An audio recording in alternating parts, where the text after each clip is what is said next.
how to reset fingerprint sensor on Android. Hey everyone, welcome back to the channel. If you are new here, don't forget to hit the subscribe button and turn on the notification bell to not miss any updates.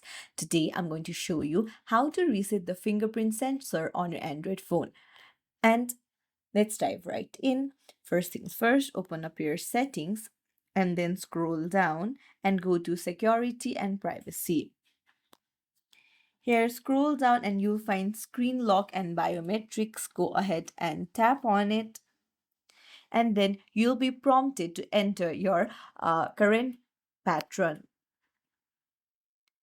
Once you've done that, go to fingerprints and here you'll find the fingerprints that you have added.